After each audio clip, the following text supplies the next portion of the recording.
চলে তাপস আর আমি এখন খাবো হচ্ছে চা।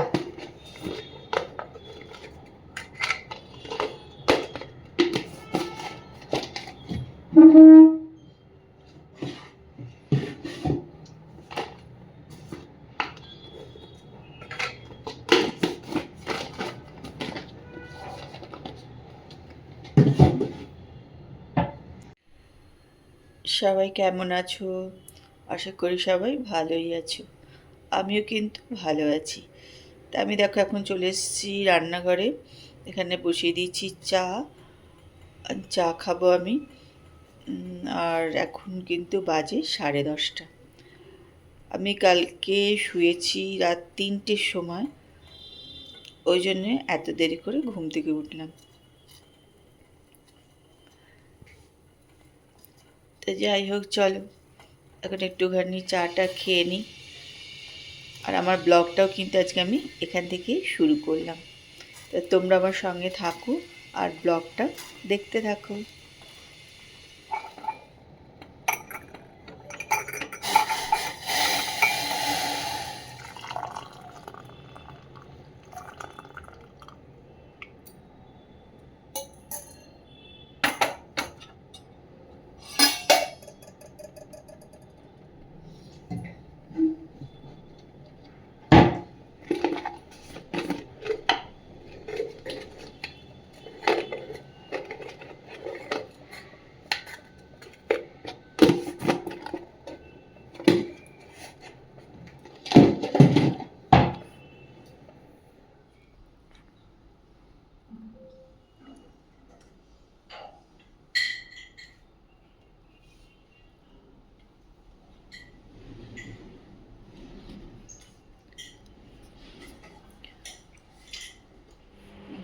চান টান হয়ে গেছে, পুটুরও চান হয়ে গেছে, পুজো হয়ে গেছে।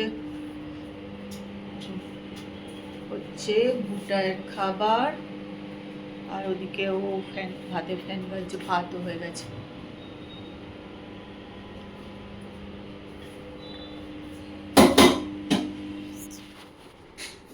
এই হচ্ছে অফিস।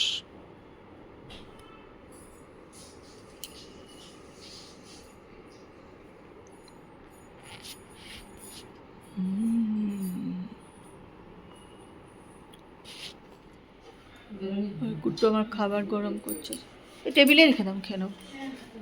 হ্যাঁ, পরিষ্কার আছে, এখানে রেখে দাও।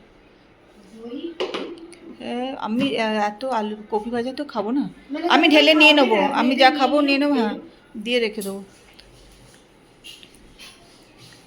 ও দইও একদম অল্প দিও, বেশি না। ও বাটি ভর্তি করে দিও না, অল্প করে একটুখানি দই দিয়ে দাও। কুট্টুরার তারপর সে খাওয়া হয়ে গেছে। এবার আমার খাওয়া, আর যেহেতু মঙ্গলবার তাই রুটি, পরোটা করে রেখেছে অবশ্য, রুটি না। অল্প দই দাও, বেশি দিও না। কাজ করতেও লোক চলে এসছে। এখন আবার একটুখানি মেঘ মেঘ করে আসছে। সকালবেলার দিকে কিন্তু বেশ রোদ উঠেছিল। আমাদের তো সবার খাওয়া দাওয়া হয়ে গেছে, সবাই একটু রেস্ট নিচ্ছে, তারপর সব শুয়ে আছে। বুটাই তো অফিস চলে গেছে। আর দুপুরবেলা আমি তো ঘুমাতে ইচ্ছা করে না, শুই না, টিভি দেখি সব করি। এই কাজ করে যে এসে বাসন টাসন মেজে দিয়ে গেছে। আর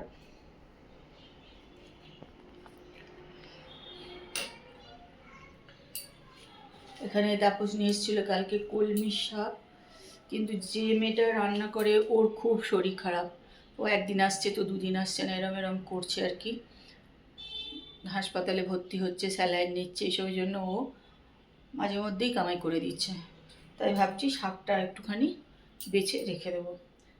নাহলে কি বলো তো, শাকটা কালকে নিয়ে এসছে তো খারাপ হয়ে যাবে এবার যদি না করা হয়। এটা ভাবছি এটা একটুখানি বেছে রেখে দেবো। বসেই আছি, কোনো কাজকর্ম তো নেই এখানে, তা একটু শাকটা বেছে রেখে দেবো।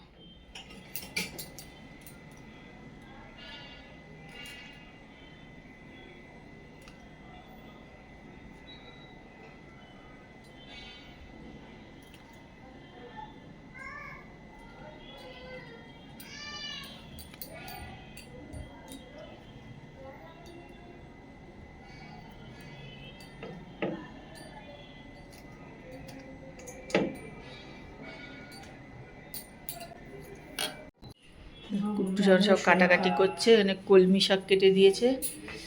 রান্নার মেয়ে হাসপাতালে স্যালাইন খাচ্ছে।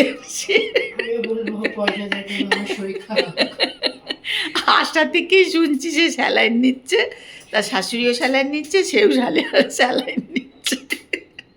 তো বাপরে বাপ, কুট্টু সব এখন কাটাকাটি করছে, রান্না হবে। অতটা লাগবে না, হ্যাঁ অত লাগবে না। এখন আলু কপির তরকারি হবে আর কলমি শাক ভাজা। হ্যাঁ সবাই স্যালাইন খাচ্ছে ওরা। ও বলছে আমি স্যালাইন দিচ্ছি, ও বলছে আমি স্যালাইন দিচ্ছি। আদৌ কোনটা সত্যি মিথ্যা এটা বোঝা মুশকিল হয়ে যাচ্ছে। নিচেই গুলিয়ে ফেলছে যা বলছে। না না না এটা না, আমি তো এটা বলেছি। শাকটা সব রেডি করে গেছে, এবার একটুখানি কলমি শাকটা ভেজে নেবো।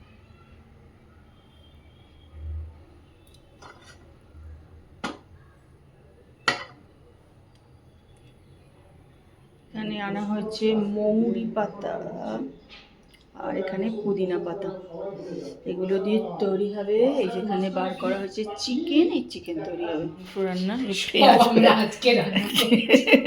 আর আজকে এতক্ষণ হলে নিরামিষ রান্না, এবার হবে আমিষ রান্না।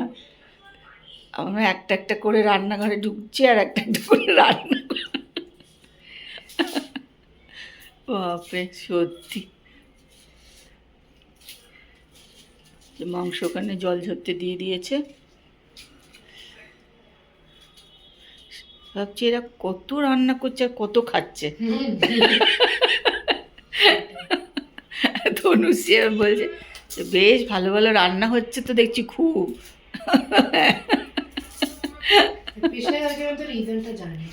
হ্যাঁ হ্যাঁ,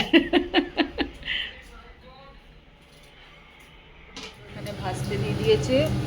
এটা ভাজা হলে তবে মিক্সিতে এটা লাল হয়ে যাবে, ভাত একদম লাল করেই ভাজতে হবে তো, লাল করে ভেজে নিই তারপরে মিক্সিতে এটা দিয়ে পিষে নেবে।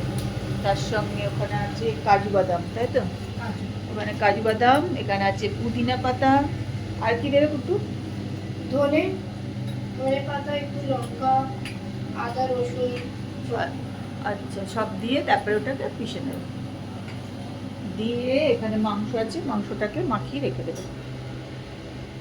পেঁয়াজগুলো অনেকটা ভাজা হয়ে গেছে, এখনো কিন্তু ভাজা হচ্ছে। সব ভাজা হলে তবেই এটা মিক্সিতে পেশা হবে। কুট্টুটা ম্যারিনেট করছে, ম্যারিনেট করতেই যা সময় না, 1 ঘন্টা মতন হয়ে গেল সব প্রিপারেশন। হ্যাঁ এটাতে শুধু ম্যারিনেশনে যত টাইম লাগবে, একবার ম্যারিনেশন হয়ে গেলে ফ্রিজে রাখো, নিজের মতন ওটা বার করে তেলে দিয়ে করে নাও, বসিয়ে দিয়ে ঢাকা দিয়ে দিই করতে।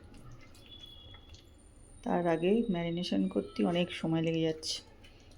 বেসিক্যালি বারিস্তা করতে। হ্যাঁ পেঁয়াজগুলো ভাজো, পেশো।